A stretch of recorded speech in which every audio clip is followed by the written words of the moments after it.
How many people in this room know what AVGC means? Please put your hand up. 1, 2, 3. Okay, good. It's somebody coined this word, and I don't know who it is, but it stands for animation, visual effects, gaming, and comics. And if we go into those 4 sectors, we'll never get this panel started. So we're going to talk across the board. You have here the hottest people on the planet from the CG sector. On my right is India's absolute rock star in the industry, Namit Malhotra, and we're going to kick off. Yeah. We're going to kick off with a keynote from him. Venkatesh Rodam, the CEO of Reliance Media Works, on my left. Lives in Los Angeles and comes for lunch to FICCI Frames. You'll hear more about that later on. On his left is Ketan Yadav. How many people have heard red chilies? All right. He's one of the biggest red chilies in the red chilies, and we won't go into more details there. But if you bite it, you'll taste the real hot flavor. Jay Kumar from Toons, an old trooper in the AVGC industry, probably one of the people that were there when it started 100 years ago, and we've been meeting for that period of time. Kim Dalton has come all the way from Australia and runs a fabulous event, which he'll talk to you about, and he's going to give us the outside perspective of what's happening in Asia. R.K. Chand, the aggregator of all things CG for many, many years, has had many hats and many avatars, is now a producer, he's a platform, and he's many other things, but we are going to pick his brain this afternoon. And on my extreme right, Praful Gade, who is working with the CG sector, was earlier animation head honcho for a large group, and we'll talk across this panel. Keep your questions ready. We're going to keep it very conversational. Namit, may I request you to address us? Would you like to do that from here or from up there? Okay, wonderful. Okay. Good afternoon, everybody. Thanks, Biren, for the kind introduction of a rock star. Obviously, I don't look like a rock star from any angle, but I'd love to be one in my next birth. That being said, I think for some of you who know me, and some of you who don't, I'd like to introduce myself first. I'm Namit Malhotra, the founder and CEO of Prime Focus, the company that is now operating across 3 different continents, and 16, 18 facilities worldwide, 4,300 people, and harboring a dream of how to take India to the rest of the world and prove that we are not as good, but better than everybody else out there.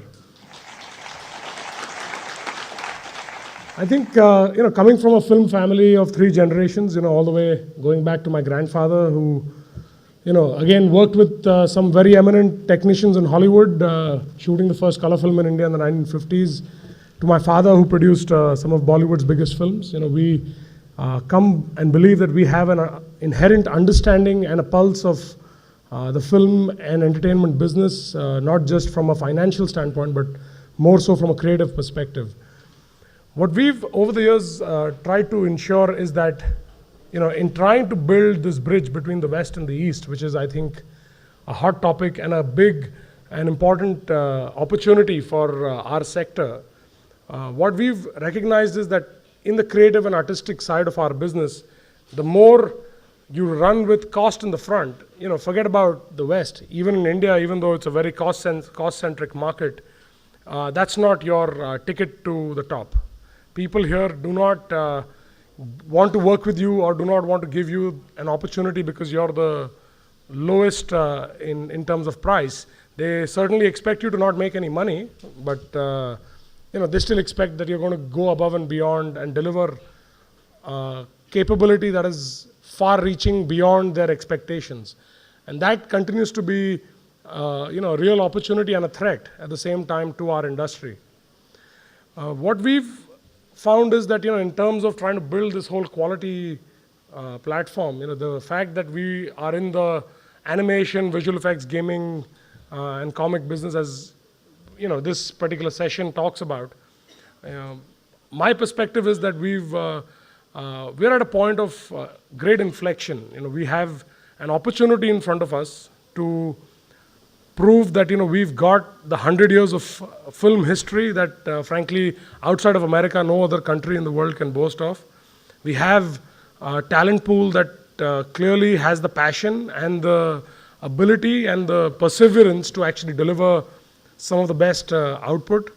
And what we're lacking is that the way we can sort of piece it together. And that, I think, is a big difference in how any conversation between the West and the East typically tends to happen. From our side, what we've done, obviously, of late, which is, I think, more than a proud moment for Prime Focus, I'd say it's a proud moment for India. We were probably the only company from India that participated in the entire 3D conversion process of Gravity, which also won an Academy Award at the recent Oscar ceremony. We've done several other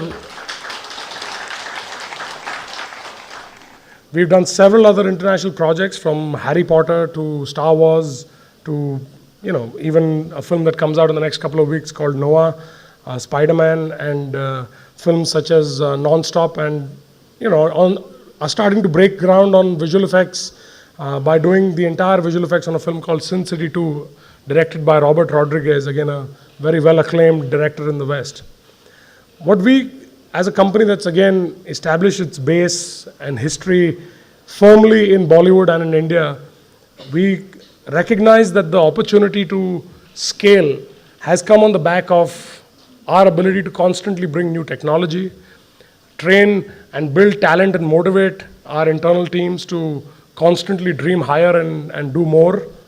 Doing more for less is probably more critical than doing it cheap. I don't think the model of cheap exists in the world we all live in. All of us want a better quality of life, a better standard of living, a better everything, but we don't want to pay as much for it. And that is a key demarcation. I would say that companies and colleagues that we work with here sort of recognize that.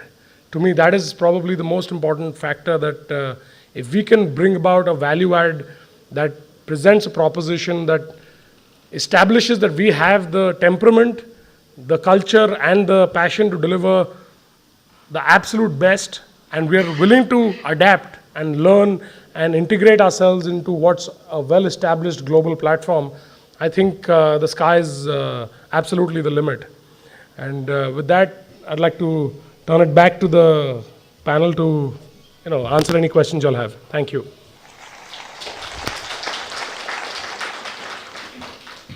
Excellent. So I think that's a great place to start this conversation. I'm going to ask the panel very quickly to make an opening comment, starting from my extreme right and going down to the other side, just in terms of, what's the big thing that's happened according to you in the last 12 months? What's noteworthy that we should share with the audience before we get into the meat of the conversation? So, Praful. Well, I think last couple of years we have seen a couple of changes, largely into slightly going away from a very well-established 2D and 3D animation sector in India, which is really growing pretty fast now, and migrating it slowly into areas like studio conversion, as Namit said, which has become a huge opportunity for Indian studios, Indian partners, and the creative teams over here. We also saw that the initial, let's say 2 years back, when we kind of delivered some of the successful film, and the names what Namit has just said, those kind of films going out of India. I think this year we have also seen opportunities coming in a big way for the VFX studios. And I think that's a big two areas I think the Indian studio should look for, where there are actually good opportunities. And I've been seeing really a big roller coaster in our industry for the last 30 years, and you see something really goes up and then slowly slides down and stuff like that. Markets are dynamically changing. I think it is a need that we constantly kind of look for the newer opportunities. As long as we are creative, as long as we are artists, as long as we think we can create visuals and entertain people, I think we shouldn't really limit ourselves in terms of 2D studio, 3D studio, conversion studio, VFX studio, whatever it is. I think it's a key when we especially talk about quality and the cost. Delivery will go with the quality which is required by the producers. What we have to do is that we kind of really control the cost, the way we have to kind of make our bottom line stronger and still deliver the quality. I think going into the newer areas would be a little better thing. It will be a new learning, and probably in next couple of years' time we should become as strong as what we are into 3D segment and 2D segment. Hi, I think I'm the youngest as a studio owner in this I'm younger entire than fam- you. Okay. Age-wise, I guess, and art-wise, you're the youngest, in any way. So, when we started off 3 years back, over the last decade, I've been interacting with almost all of these guys in my other hat of a technopreneur, a techno commercial guy through my portal. But when we started off 3 years back, we just decided that we would let go of all conventional wisdom that is there to driving businesses. The first generation of studios that has seen their ups and downs, there was a lot to learn for young second generation studio runners like us. And something that my dad used to say, that if you don't grow, you better go. So that's the phase that we are all in, I would say. All the people have put forth technology, and I think Prime Focus has been leading that as an example for quite a few years now, that technology is at the forefront. Systems which are not in place in order to track the debate that we are having are being brought into place. Systems drives our business. The companies which does not have systems driving the business and has been primarily manpower centric has been falling apart. And well, I've been a firm believer, and we all have seen really passionate people not succeeding in converting it into passionate businesses and passionate companies with large names falling apart, mainly because I think it had been driven more and more so from a passion perspective rather than a business perspective as such, I would say. As my more senior financially knowledgeable partners in the company say, is that, your industry in the shroud of creativeness had been missing a rascal CFO behind it. And I guess more and more so we have those systems being brought into at every level in the companies that we have in. And that is for the good. From a grassroots level, the artists have been maturing. It's at a much slower pace compared to how the companies and the way businesses are being run is maturing. If that connect happens of the maturity of the way work would be done in India, whether for the West or for the internal consumption, then at our level and as well as at the level of the individual artists, then it's a win-win for both of them.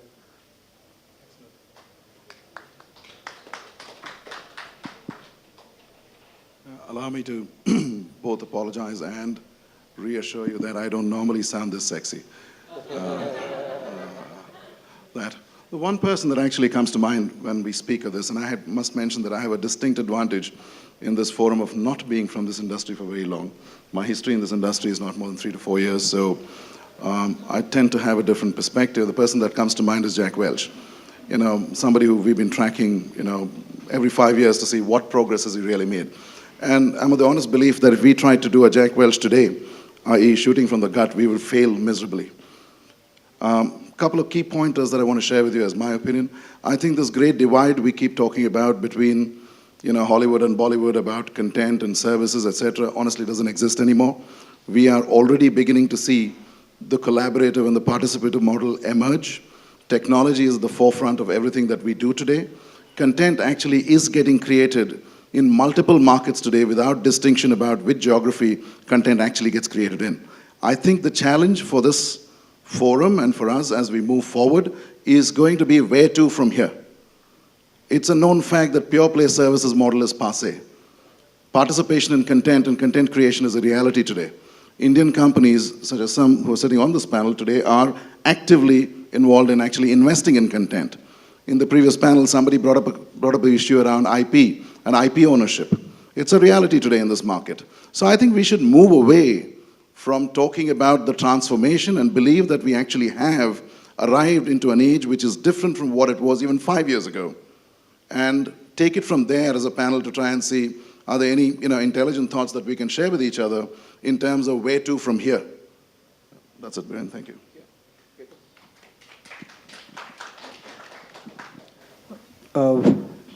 We being only a local company who basically caters to big Bollywood projects, I'll stick my comments to our restrict my comments to visual effects, which is our core business. But what is, coming back to Viren's question, which is what is exciting happening in this sector, which is the AVGC sector, like Namit, Praful, Chand, and Venkatesh already touched upon a lot of aspects. What is happening here is there are multiple technologies, multiple technology advances happening. Projects are getting bigger. The skill set of people, the utilization of resources, setting up of pipeline, India coming slowly, getting a top higher, which each passing month, each passing year, achieving the target of becoming a global community where work across the world can be channeled to Indian studios or Indian partners, and the other way as well. Like we did it in Ravan, we outsourced it to 14 studios, when 5 of them were not in India. In fact, US, UK, Mexico, China. So apart from that, the last exciting thing happened with us was Krish 3, which eventually has been considered as a hit and has broken that barrier of international quality VFX cannot be done in India alone or a studio in India. So these are the exciting things which has happened, like Prime Focus, Namit, congrats to get this in City 2, and I heard most of it is happening in India. So we are slowly getting towards that international field or the body where we can compete with anybody in the world. So thank you. As Biren mentioned, we have been lucky in existing in this business after 15 years. This is our 15th anniversary year. I think, when I kind of reflect back our 15 years of journey, I would like to attribute, probably 5 or 6 attributes to be critical success factors for our business. The first one is the global pipeline. If you really wanted to scale up, if you really wanted to be a meaningful company, then I think you need to have a 24-hour global pipeline, which need to exist, because your customers, when you analyze your animation business or VFX business, it is basically US centric. If you really look at the world VFX business, it's 45% is attributed to US. And animation, same, 40% to US and another 40% to Europe. So we are talking about, kind of countries where you need to deliver the customers, so you need to have that global pipeline. The second one is, I would say, identify your niche. The market is highly fragmented, highly segmented. So you identify your niche, it could be high-end stuff, it could be low to middle range, it could be just domestic, whatever it is, I think, or it could be just particle effects. Just identify your niche and develop that niche. I think, that will basically bring you success. Then the third one is talent development. That's a key. What is the skill sets of the talent? What are their prior experience?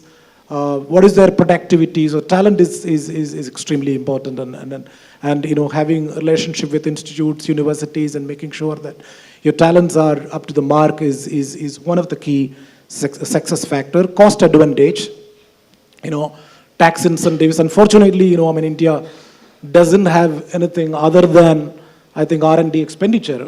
I don't know any other tax incentives available in any state. That's a real problem. But I think, to manage the cost is extremely important. Then developing IP and also proprietary tools. And that's, I think, one of the key criteria in terms of managing efficiency of your production. Technology increases productivity. And it can also happen that, the proprietary tools you develop can be spin-off and as a revenue model by itself. So I think that is probably the one. The last one is strategic alliances. If you really look at, the US business, the top 50 films basically contributes 85% of the VFX. So it's very small community we are talking about. So if you can really have, strategic alliances with, partners across the globe, and also, this is again, producers and directors and VFX supervisors basically control the decision to whom the work to be given. So a strategic alliance and partnership with those kind of producers and directors is also a key to the success.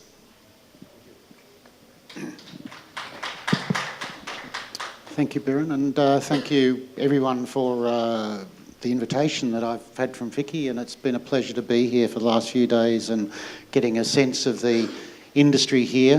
My focus is animation, and I've had some fantastic meetings and conversations with some of your leading animation executives and animation companies here over the last few days.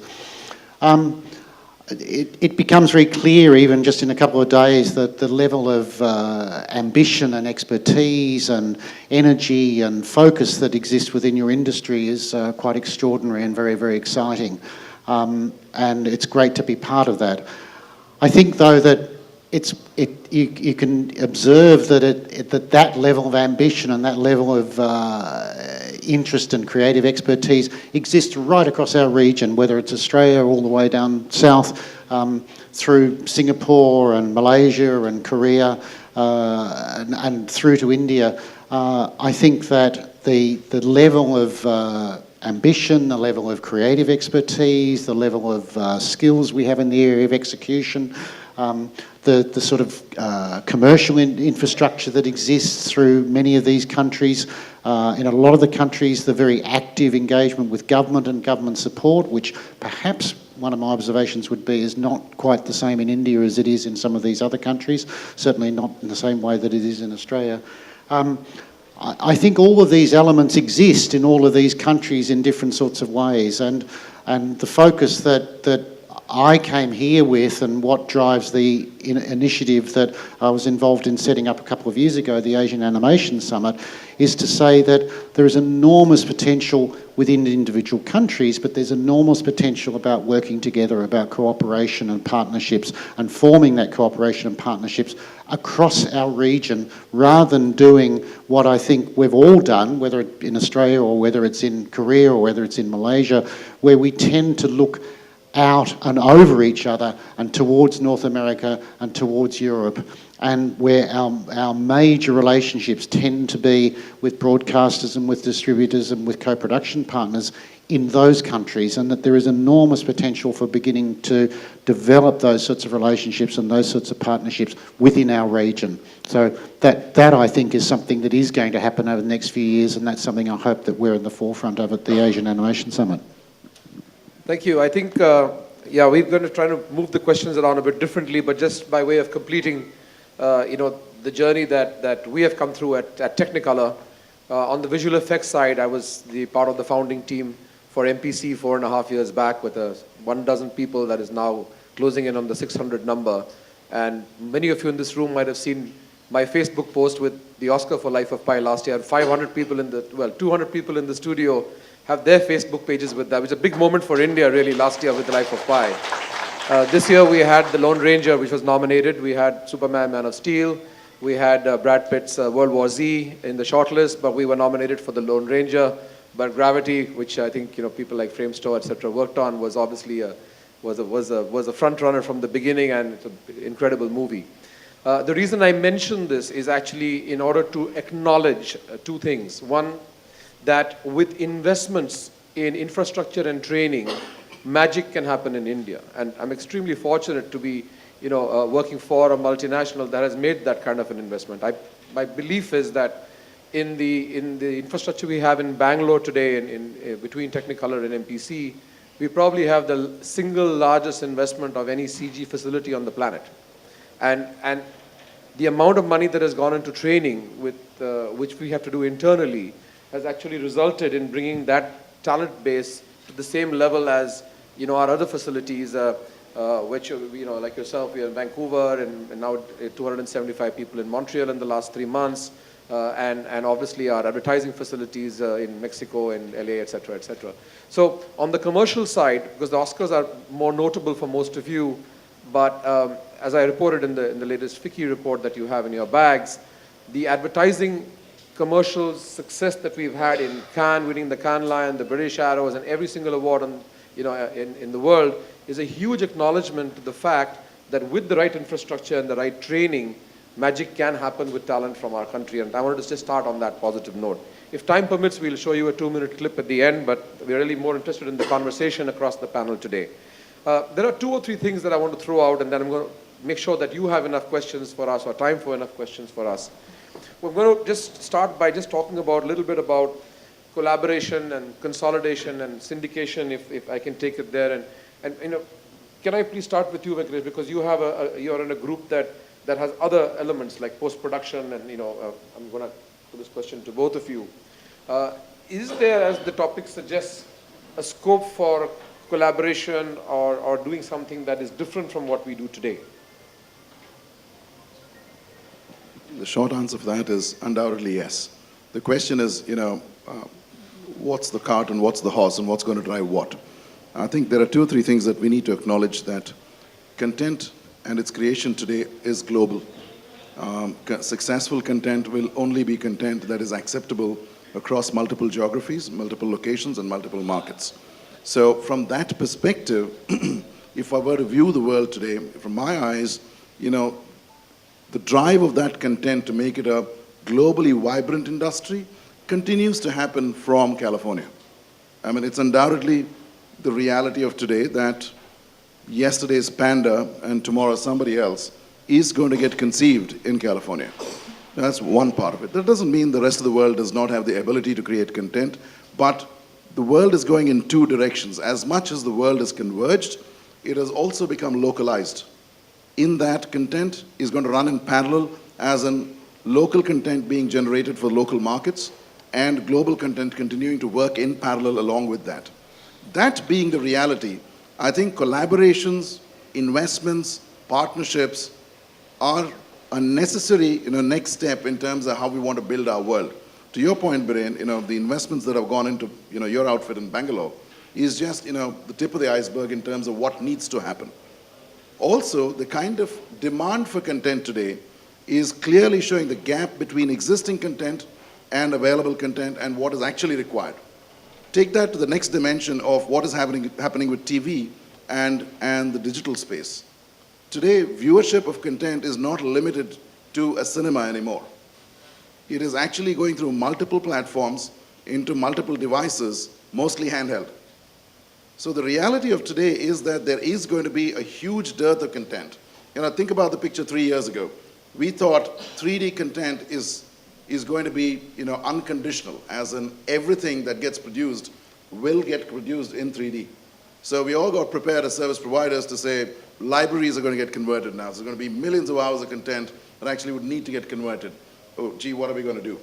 A lot of companies went and set up outfits, et cetera, but that went through a bit of a course correction to say, what is it that studios today are going to pick by way of content creation, content conversion? It's just one small activity in the whole place. Extend that to animation. Today it's a reality that a lot of the animation that we see globally is actually produced out of multiple markets in Asia.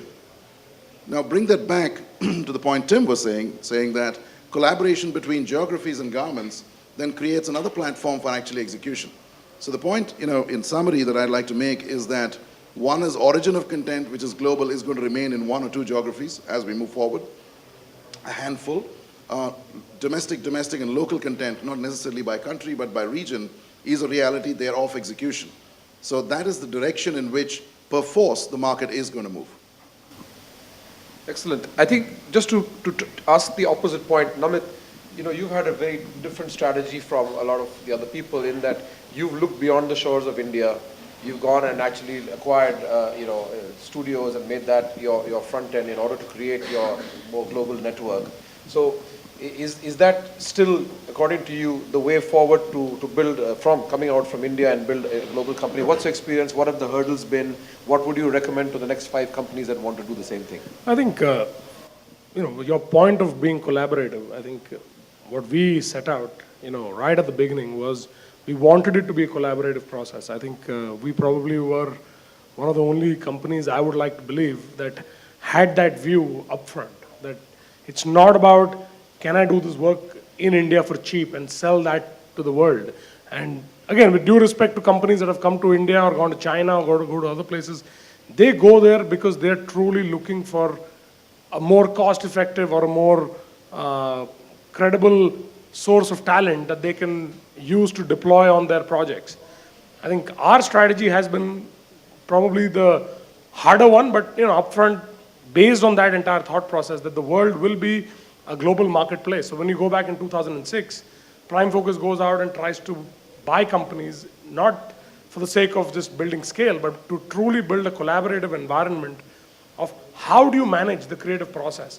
How do you deal with the creative sensitivities and sensibilities in different markets, in different cultures? The fact that that is the baseline of how content is made.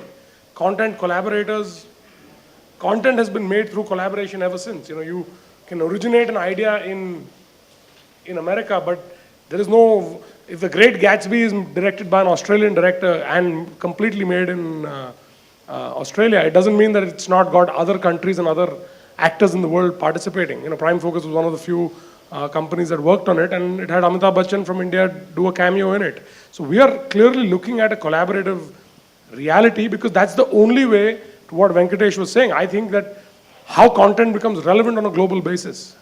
The new Transformers goes and shoots in Hong Kong because they believe that they have to be accessible to a huge Chinese audience. It has to be done with the right intent to bring to the world content that is relevant to not just a particular geography or a certain sensibility, but to a global mindset. And we recognized that right at the beginning and said, we have to be able to collaborate across these cultures, across these mindsets and across these borders.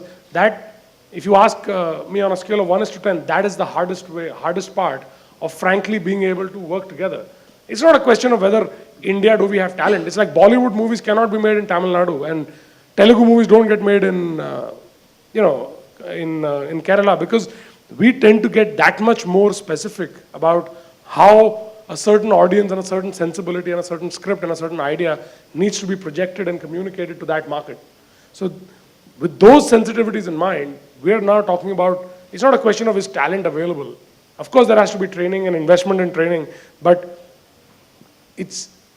I don't know if the training represents an understanding of the 50, 100 years of how films or how content has been made in one part of the world and how it now could be made on a global basis. And that is a perfect place where there is almost an agreement. People agree to disagree at that point because there's no right way. It's what works. Okay, thanks. Jay, I wanted to just bring you into this evolution of business models and how you're seeing development take place. I know that originally the company started off with the agenda of being a service provider. I know that under your leadership, you've done a lot of co-productions, worked in different formats, been part of that ecosystem of the collaboration in animation, particularly many countries. You've also gone into looking at IP, developing things from scratch. So across this spectrum of the different opportunities we're talking about, I think you guys have been in almost all of those spaces, both internationally and locally. So where do you think, as we sit in 2014, from all of those different elements, do you really feel that we, from an Indian perspective, are really going to move forward and maximize? Which of those spaces are going to be the headroom? I think, this is very specific to animation, not really with regard to VFX. And, if you really look at the global demographics, the population growth in America is very meager, 1 or 2%, and that is mostly due to immigration. Euro population is shrinking drastically, 3-4% a year. So in another 10 years, you will see Euro population is going to shrink to 70% as of today.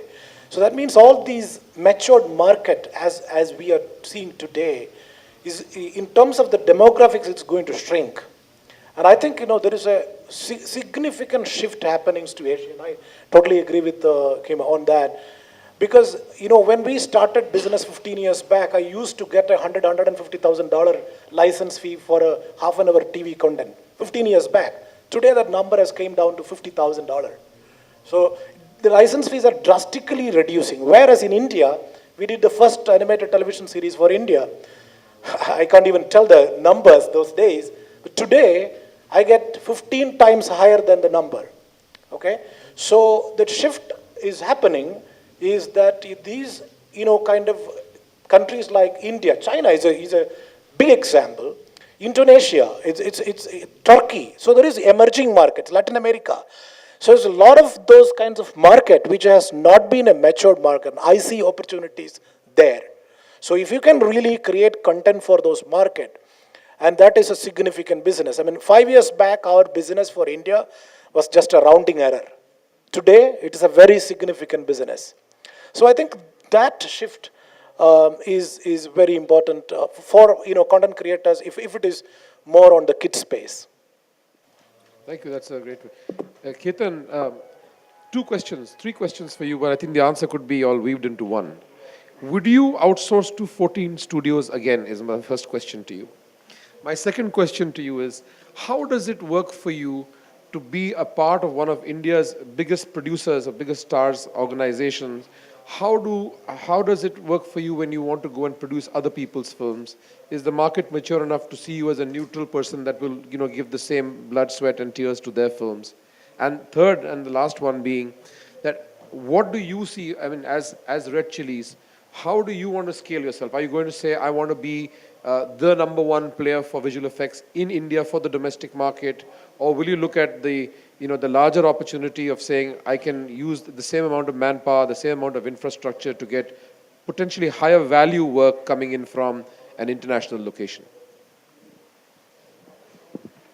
Oh, okay. I'll answer the first question. Again, the way the world is functioning, over a period of time, bigger projects, the timeline is going to shrink. No more, like Ravan, we spent 2.5 years working on it. We outsourced to 14 studios, and of course, that time it was because it was one of the first big projects which we had executed in India, scale 3,800 shots, and we had no idea where we were going with it. So that time, sharing across studios whom we trusted within India, South.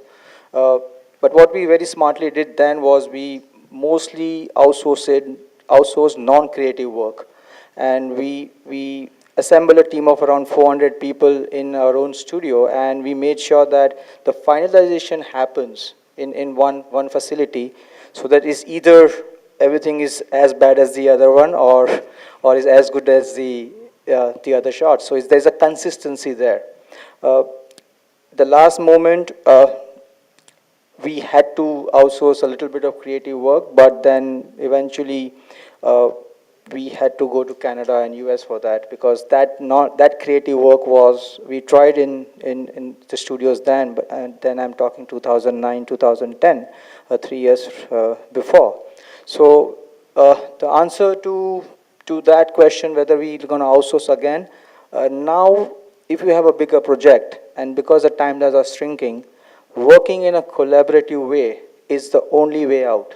You're not going to anymore get 2 years to deliver a project. In fact, Krish, we had to deliver in a span of 1 year. Well, the number of shots was a little less, around 2,000 odd shots, but this time we were better equipped. But again, because of that, there was another project called Chennai Express, which we had to outsource because we were, Krish was a project which we could not outsource. We didn't have that, trust or say the confidence to, and it was a very complex project. But Chennai was something which we had to outsource because we were full. So collaboration is going to be the future. If you say UK, the way they have developed the model, it is truly because of the collaboration. Okay, so that's the first question. Yes, we'll have to outsource. Any big projects comes your way, because of the way the industry is set, it's a creative process. Like you say, whatever is seen on screen is what it is. There's no excuses. So to get that quality out, to achieve the goal, if you're short of manpower, you're short of time, collaborative partnerships are the way to go. Since I've answered it so long, the second question is what challenges we face if, as being a studio who's owned by Mr. Khan himself, and the society, the industry's idea about, or the perception about the security, or the you know, the say, let's say security or the neutrality of the whole thing. We've done around, since 2006, we've done around 32 odd films, and there are only 4 films which are produced by Red Chillies. So even Krish was not our own project, so were the other 28 odd projects. So the industry is that way. Even Bollywood is very matured. And finally, your work speaks for yourself. Whether it's a Shah Rukh Khan company or anybody else's company, the people are going to come to you because of the kind of work we do, and because of the kind of professionalism you have. Because we are at the last leg of filmmaking, everything gets crunched, and everything depends on the post-production studio or the VFX studio to make sure that the project is delivered on time. So once the release date are set, it is always a squeeze. So if you have that good track record of not faltering and also sticking to the quality work you do, people do come to you, irrespective whether you have, you're a Mr. Khan's, or in this camp or the other. There are a certain section of people who would not come to us, but that's something which we'll have to live with. Thanks. Thank you. That's perfect. Yeah. Chand, I'm going to come to you, and then we're going to open up a little bit, and I'll have my final questions for Kim and Praful after the audience gets a chance. But you've been part of very large organizations and worked in studios, under large banners. You've also been working more recently in a completely different format of having your own startup. Obviously, in both cases, you work on very similar projects. If you were to cast an eye into the next 2 to 5 years, which of these formats do you see working better, and why? Or is there any difference? Or, that's one. And part two, you also have your tentacles across the CG community, and you are networked in a large way. So one of the things that has been an issue for the AVGC industry in India is that this is the only sector of the media and entertainment industry that in the past has been compelled to hire people on full employment. Whereas everywhere else in the world that multinational companies work, you primarily are able to use people on contracts. They come in for projects, they go out, they come in for projects, and they go out. And do you see that syndrome being around the corner? Okay, I'll take the second one first, because it is linked to the first question. And I think the second way, inside India, primarily, I think the contractual mode or a contract-driven teams forming together to work on a project and then disbanding is mainly because we work out of a culture where we are looking for a job. We all have parents, including in bigger facilities, to my own facilities where we are, a substantially large mid-sized studio now, and even then we have parents getting their kids that he's going to get married, so the girl's parents come to look at the facility to see if he really has a job. The fact is, when someone gets an entry into the studio, and I'm sure we all have done that. Thankfully, my in-laws didn't go across to, because I was jobless when I got married. But the thing is that's in the culture. People are looking for a job, people looking for a security, whereas the thing that drives our industry is actually the passion for the project from an artist perspective. Well, I was there in LA 2 weeks back. My friend who was driving me around was part of one of the largest VFX houses which closed its shutter, a year back, and he was just saying that they are also living a nomadic life, moving from here to there. There are different challenges from there to here. The challenges there is that they are not able to pick projects which they want to work right now because the facility itself chooses where they work.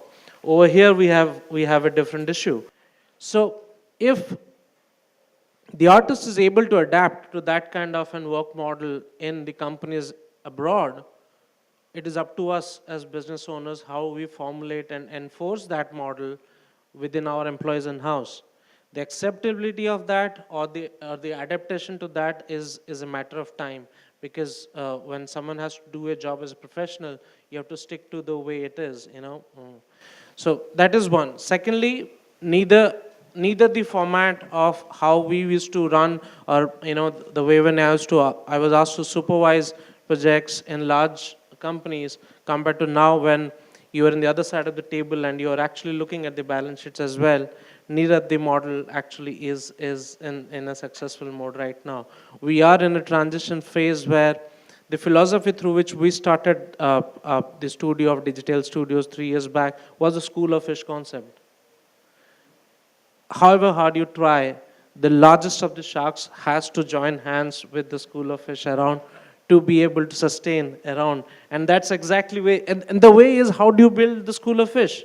Do you build the school of fish by pure collaboration? There is one mode where you go with partnerships, and as Namit told, they were one of the first to go out and do outreach. You have been doing collaboration with technical and different formats, and like I think DreamWorks coming down over here and setting up base was a collaboration. It is now the medium and the way of collaboration is a completely different way to do with it. We did a project a couple of months back, which the producers have said that it is impossible to finish. It is impossible to finish because we had got 3 months to deliver 42 minutes of CGI animation. And I was just discussing this. We did that because we identified old colleagues or people who had actually quit from our studios to start off. There have been lots of studios mushrooming all over India. Larger studios closing down has actually created homegrown mushroom of studios who have the right skill set of the craft of animation, not the business of animation. You know, and the fight that we all have been having, that are we killing the business and of animation because we've evolved technically so much, we've evolved by the craft so much, but have we evolved in the way of running the business of animation is what at a mid-level and at a lower level, you know, is something that is still to be guided for. Hence, as I had been advocating since the almost 5 years in various forums, that for us to build an industry, we need to have a supply chain. We are the only industry, whether it is creative, media, IT, or anywhere else. When I came from IT industry over here, I felt I was in a university or in a college, you know, because everyone was fighting for the same pie because I can do all. But if we have a supply chain made, supply chain built, and that is fed into the process, only then we will be playing on our strengths and not playing on anything and everything out there in the market. And it is good to give opportunities to young people and smaller teams. It is cost effective. There has to be secured ways and secured platforms and secured systems to be in place to do it. And once that's in the forefront, I think the new models will drive the force. Excellent. Okay, wonderful. Time to wake up, guys, in the audience, because we now want some questions for you, and then the panel can sleep for a bit. So can we have a show of hands, those who want to ask questions? I'm going to start with the gentleman at the back in the aisle, in the jacket, please.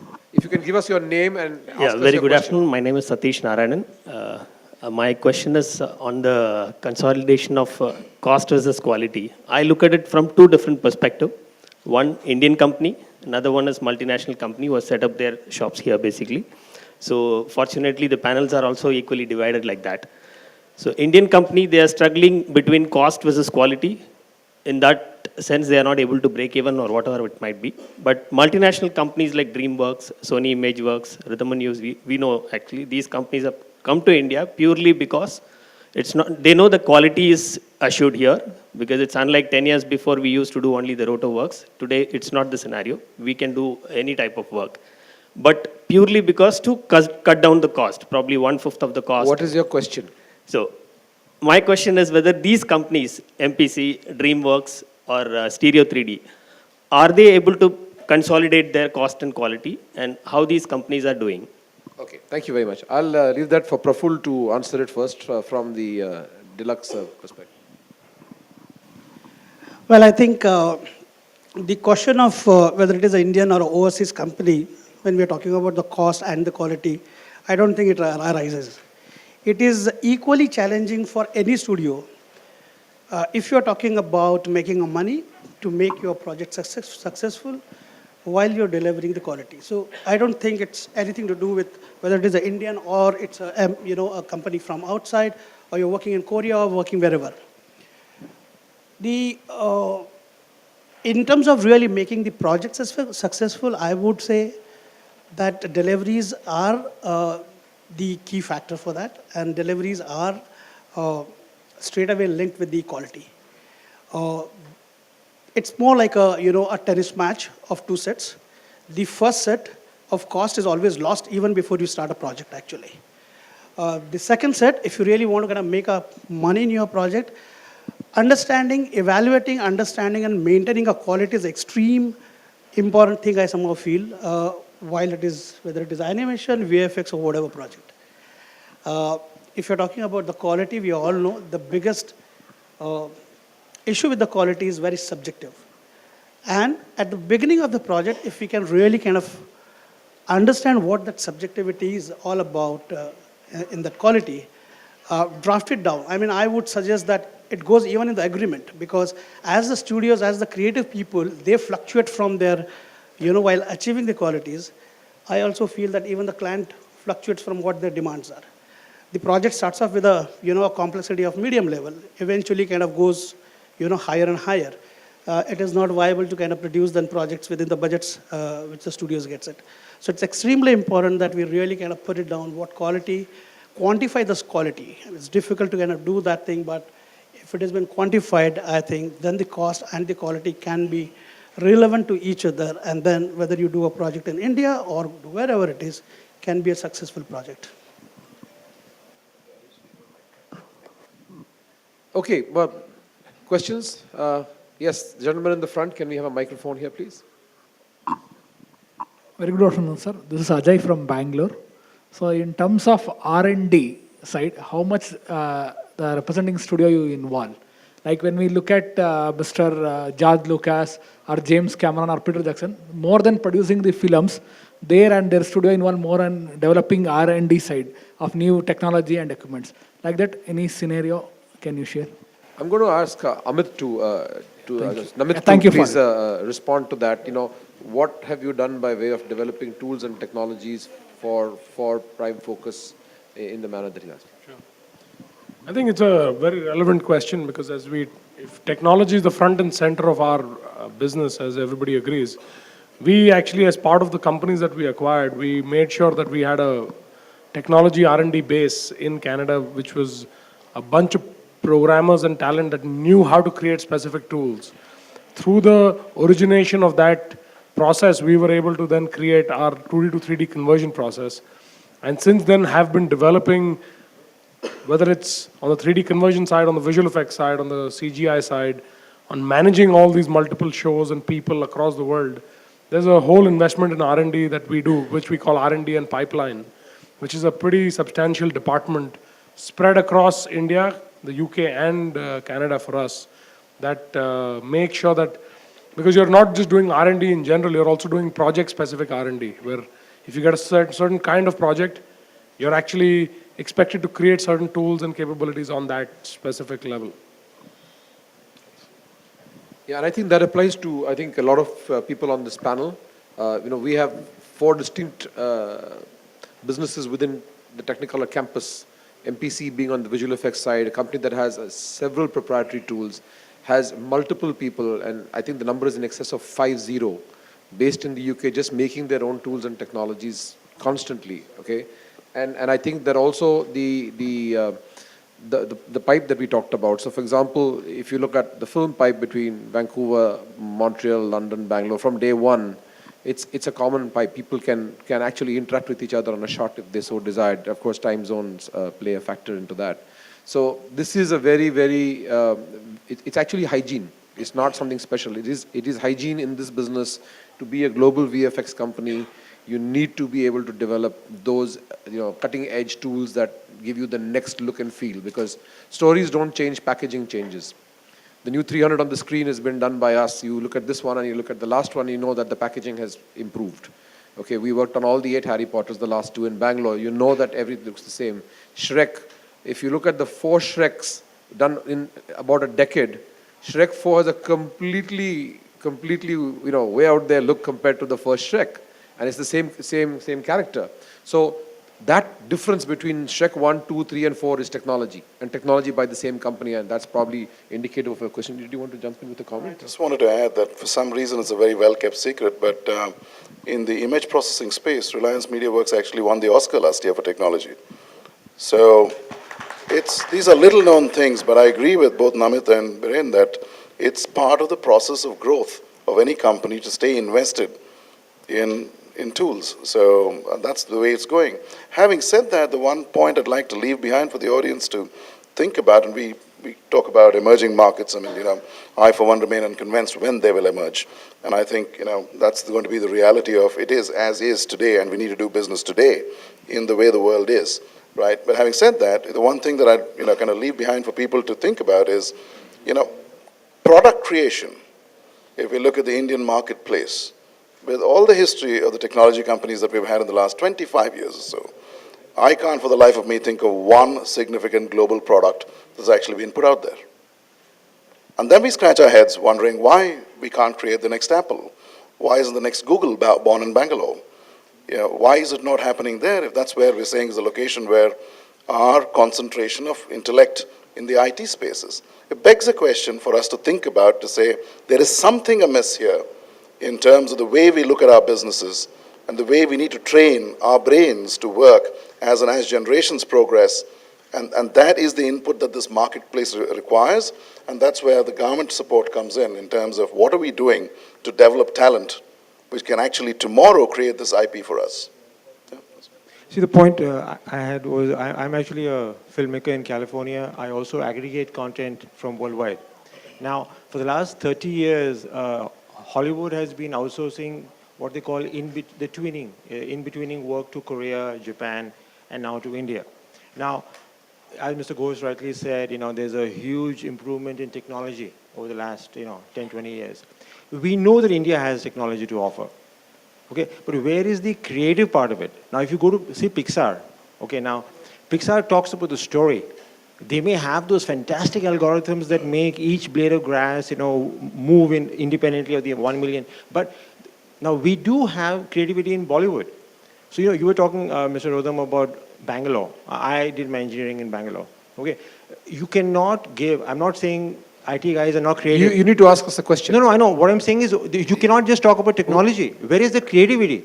So what I'm saying is when Bollywood does. The question is, do we have the creativity that can make the products that he's talking about? Exactly. All right. We have it, but we're not tapping it. Okay, fine. So I think I've answered your question earlier on in talking about where content is created today. And it leads back into saying what kind of education systems we have today that promotes liberty in thinking.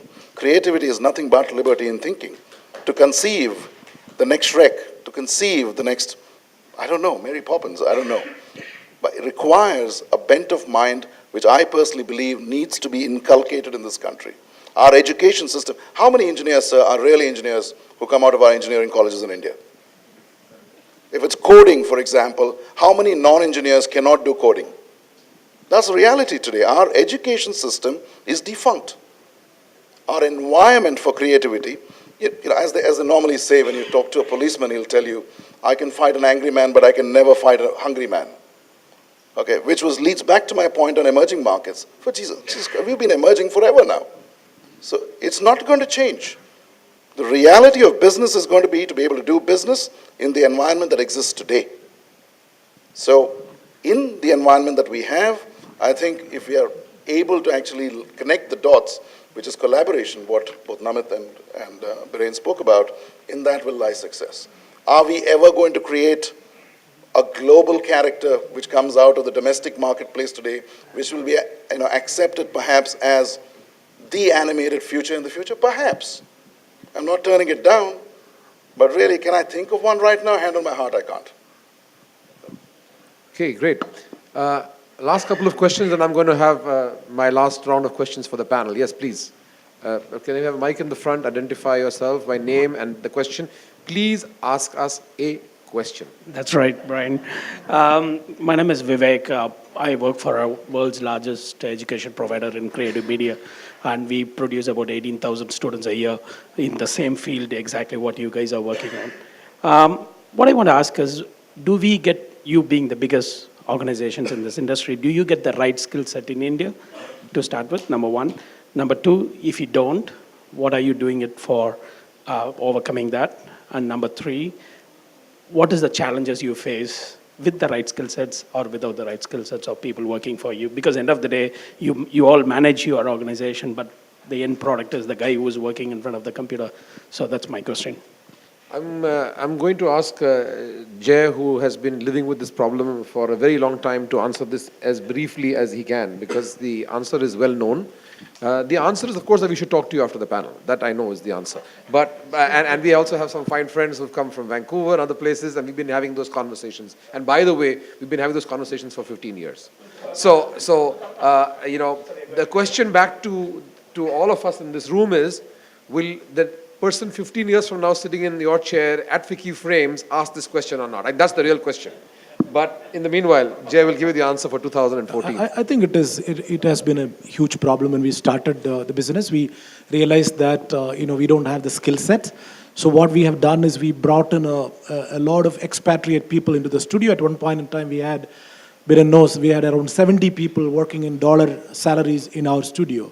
So that is something, this is 15 years back. It is, it's burning money, but, reflecting back today, that is the right thing we have done. So that's done. And then over a period of time, we also realized the need, commercial need. So we basically started not only just to spoon feed our own facility, but also for the general industry, we have also, started academy.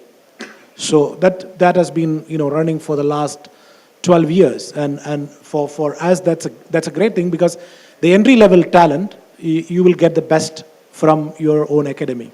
Now with regard to collaboration, and I agree with the gentleman who was basically saying whether we have the storytelling skills for a global audience, I honestly believe we still don't have. So for that, what we do is we basically work with people from Hollywood, people from London, wherever the industry is matured. We work with the story creators and directors, and wherever the key creative execution we require, we basically use them. And I think that is the thing. It is a long way to go, but I'm sure that we will reach there. Thank you. Kim, you've been listening to this dialogue, debate, and all the orators on the panel. What do you make of this? I mean, can you summarize for us as a person looking at this from the outside in? What do you think is the low-hanging fruit? What has happened in the geographies that you visit that we are missing here to the questions that most of us are asking of ourselves? And how can you help us? I couldn't possibly summarize. That would be that would be unreasonable to request me to do that. What I'm hearing, though, in this discussion, and the discussion's very interesting and quite fascinating, and it's a discussion which doesn't take place in Australia, because Australia doesn't have the sort of, by and large, with very few exceptions. I mean, we have Animal Logic, and somebody mentioned Great Gatsby before, and so we have some of that. But we have a very vigorous, internationally competitive, very successful screen industry, whether it's animation, whether it's feature film, whether it's television. But it's an industry where, and if I bring this back to animation because it's more what the panel's talking about, our fundamental competencies, using that word in Australia, are very much about creativity, about the creation of IP, about understanding international markets, about developing commercial relationships such that you can work off a domestic market, and quite a vigorous domestic market, which actually puts money into local content and the development of local ideas, but a system which is not subsidy driven. It's a system that's driven by a marketplace, and it produces creatives, and it produces producers or executive producers who develop content that will work in a local market, but by necessity must travel internationally because they must be raising 30, 40, 50, 60% of their budgets internationally. And I think that listening to some of this conversation, or picking out the bits that really interest me in this conversation that's going on here, it's about the challenge within India about, of course you have these extraordinary technical skills, you have the execution skills, you have the commercial skills, you have the relationships which operate independent, which operate internationally.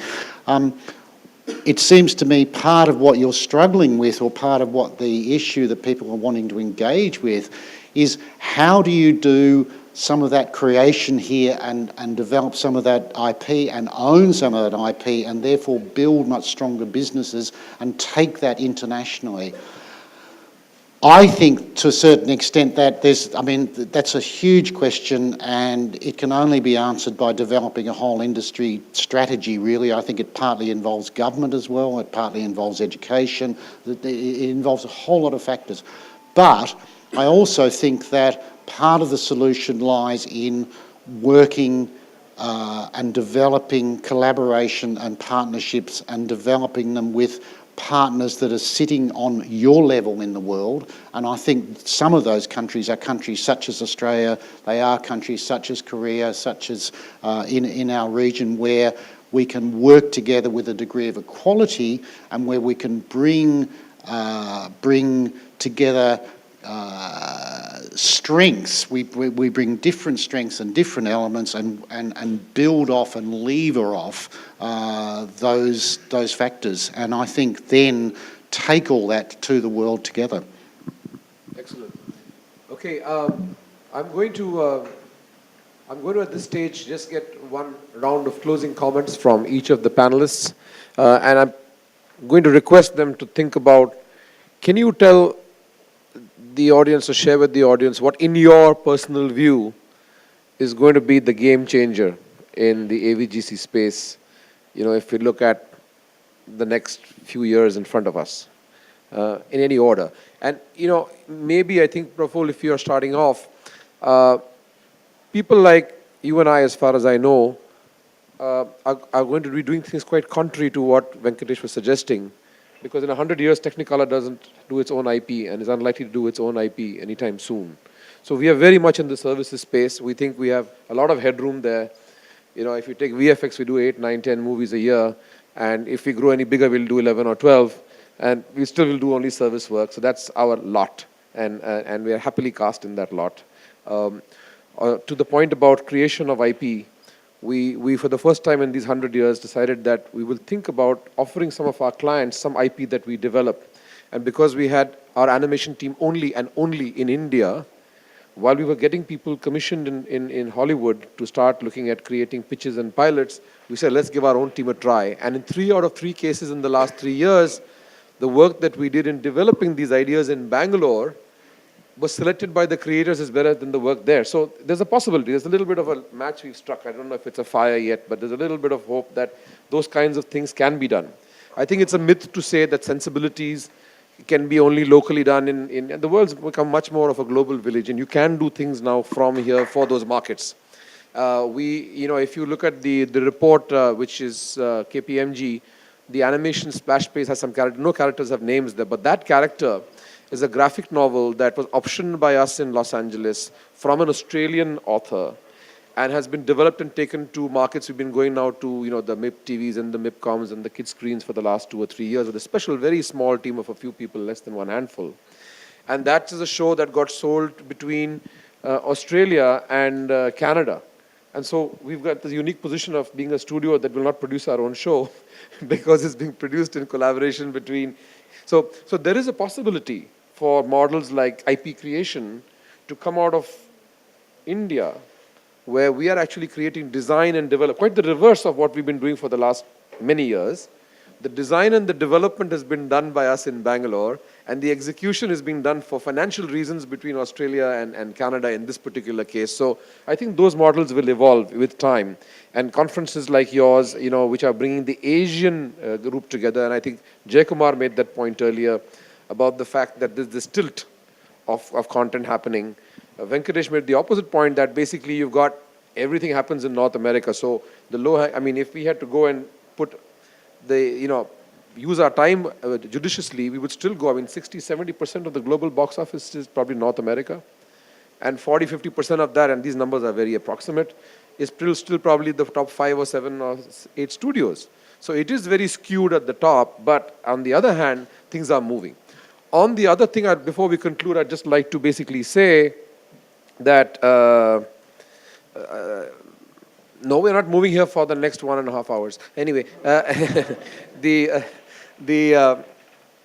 I'd like to basically say that if you looked at this report, as small as we are in this industry, the latest report that we have in the bag, and these numbers can be plus minus, right? Numbers are numbers, right? They're all, how are these numbers formed? They ask 25 of us what the number is, and then we average it out, right? So, but the point is, we're looking at an industry, if we just take VFX and post in the latest report, you're looking 5 years from now at 80 billion rupees. And currently it's somewhere, in the region of around it's about 65 billion rupees. Currently it's about 27. So you're looking at like 19-20% growth rate of a reasonably small base. Now that is actually a very healthy galloping pace for an industry that is at that stage going to be larger than many of the other verticals in media and entertainment today. And that is before we hit this big win. That is before we do a game-changing VFX movie from India for US or whatever. Without any of that happening, on the normal growth rate, I think the numbers are quite attractive. We need to figure out talent and the way we engage talent. Okay, and to your point about the in-laws going to a studio, if Namit has an editor working at Prime Focus on contract, and his potential in-laws come, he still has a job. So it's all in the mind. It's all in the mind whether the employer, the in-law that comes to the studio doesn't check his appointment letter. He sees that he's sitting and working there. So I think it's a little bit in our own mind as to whether, this is the job is a job in any case. And we need to build that perception, all of us. But let's carry on with that closing comments from each of you, and then, time permitting, we'll show you a little bit of work from Bangalore that was submitted for the Oscars. And I wanted to show you the shots that are only and only done in Bangalore to make sure that all of you in this room, we all know all these studios here do exactly that kind of work. But for those of you that haven't seen anything recently, our business is about showing things and not talking. So we thought we should end with 2 minutes of a clip. Yeah. So yeah, please. I would actually 2 minutes. I will just keep it in 2 points. In fact, personal view on changing game.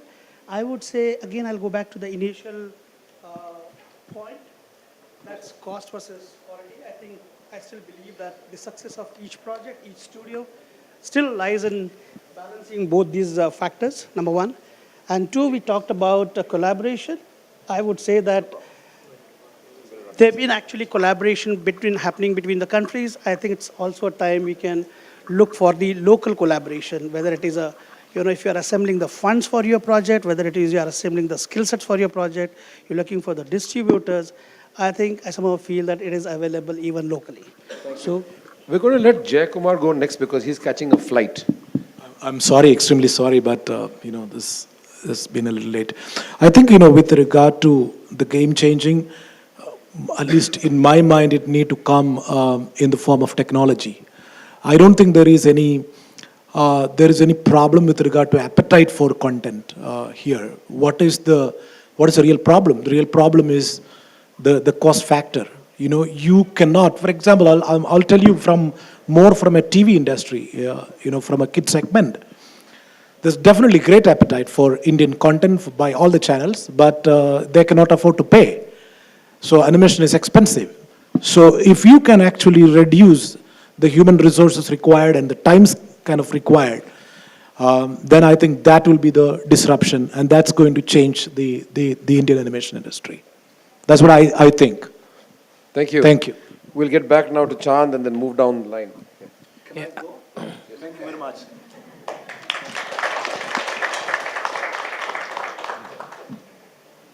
I think talking about disruptive, I guess in individual capacities of the people in the house with whatever businesses they run, we have to just identify what's our play. If my play is my strength, then collaboration is possible, and that's the way forward. That if we are hitting on this is my weak area, and rather than trying to build on it and exhausting my resources and trying to build something like that, but I join hands with someone who has that strength already, then the growth is not as organic as it has been in the last 15 years. And we push ahead and we forge ahead in a more steep way of progress ahead. Namit? I think, some of the panelists and, to what Biren also said, I think I have a very firm view that we have no lack of talent to be able to deliver absolutely at par abilities from a global perspective. I think we lack the intent and the desire. I work with enough filmmakers in India to know that they don't wake up every day thinking about how they're going to be part of the Hollywood or the global marketplace. They're sort of focused on India, and I think there's probably this sector of our industry that probably is trying to push and break open those doors more keenly than any other creative entity within the entire entertainment industry. And that makes it harder for us, because normally what happens is you've got big filmmakers and big franchises in different parts of the world that have gone and opened those doors for those countries. So when you have a James Bond emerging out of the UK, or you have a big director out of Australia, or another big director out of, of Canadian origin or whatever it is, it starts to build credibility in those places. With a 100-year-old film history like India, from filmmakers like Satyajit Ray to, you can name some of the best till today. The fact is that we continue to strive to prove credibility in a marketplace that is shocking. I talk to people internationally and say, we've done 600 movies in India, and that means nothing.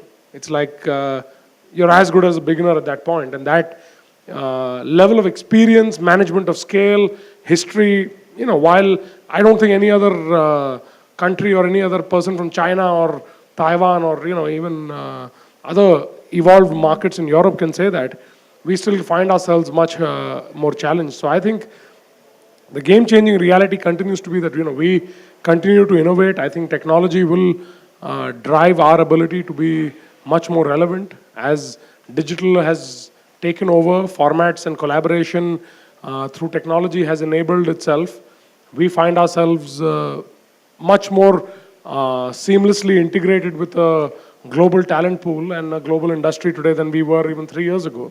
And I think that is actually getting us to that point where that difference between what you did in India and what you did in America or London or Canada is shrinking dramatically. But I think as an Indian industry, we certainly have to believe and recognize that as an important opportunity. I don't think, like I said, our filmmakers here believe that that is important for them to do. There's enough Indians in India who give them enough money and adulation for them to not want to venture outside. And that, is why we are more domestic than global. And that is a function of the mindset that we represent as a country and as people. And I think till we don't change that, we continue to be within a certain paradigm, and that will change the moment we, as companies, do something that breakthroughs those markets.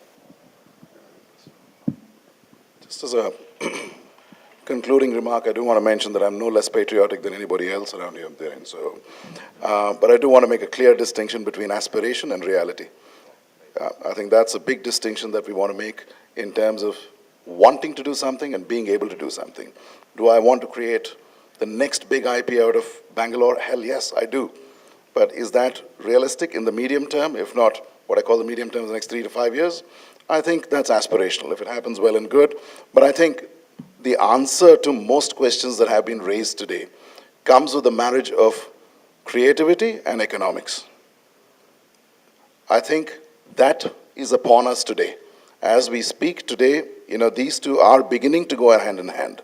With that comes the solutions around, is that going to be mainline careers for people who are actually looking at, this space as the future talent of tomorrow? From that will emerge ability to be creative, create IP, and so on and so forth. But for now, I think we as a marketplace are no different from any other market in the world today in terms of our ability to actually give back the quality and competitive quality to the rest of the world today. So from that perspective, I think we are well positioned. I do agree that there is a huge gap between, this whole debate around the bridge between Hollywood and Bollywood. I think that gap, as Namit rightly points out, is going to continue existing until we can create one James Bond or one Harry Potter. I think we stop short at Buddha.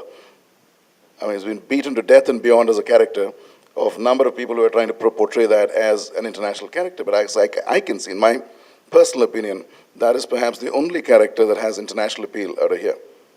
So, food for thought, ladies and gentlemen, but that's my concluding two-bit. Okay. What's going to be the next game changer? I think as an industry, I think our transition from a service-based industry to a creative industry, where we have those, we've proven ourselves as far as execution is concerned with films which happen, especially locally and internationally as well. But for example, for me, the local, if I see it on the local front, what the game changer is going to be is that the Indian industry using our services or our expertise as a tool to tell stories. Our industry right now is too concentrated on drama, comedy. The use of our expertise or our services is very limited. If you see the history of Bollywood, every 2 years, one big VFX film comes into play. And that's been the history since last 6-7 years. I can just name it 2050, Drona, Aladdin, Ravan, and Krish. Just 5 films versus Hollywood, which produces, I think, 5-15 films a year. So that's where the exposure comes, that's where the expertise comes, and that's where the business comes.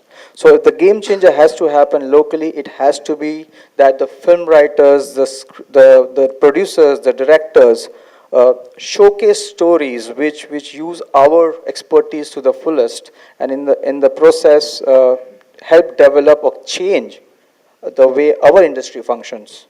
So that's basically what my interpretation is. Being last, I'll be very quick.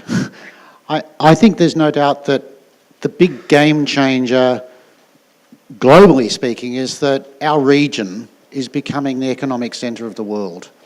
And that is going to happen. And the real challenge is whether or not those of us who work in the creative and cultural industries can also be part of that journey whereby our creative output, our creative content is up there and part of the content that is consumed all around the world. And if we can do that at a regional level through cooperation, through partnerships, through working with each other, then I think there's extraordinary potential there, and I think that's a game changer. Thank you. Can I please ask you to dim the lights, play the audiovisual for 2 minutes, and then we will say hooray and leave the stage.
just have to decide what kind of man you want to grow up to be, Clark. Whoever that man is, he's going to change the world.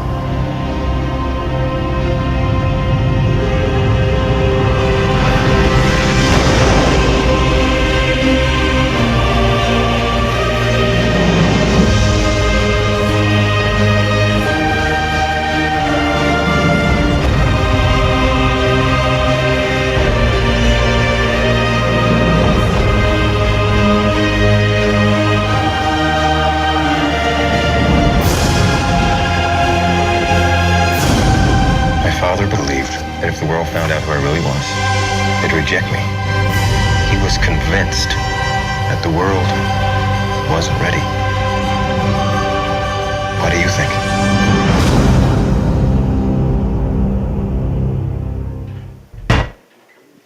Well, thank you very much. This is a testament to the kind of talent that we have in India today that produces this world-class work from all of the studios represented on the stage and many others in the room. So I'm sure we'll continue to take questions from you outside if we're not hungry.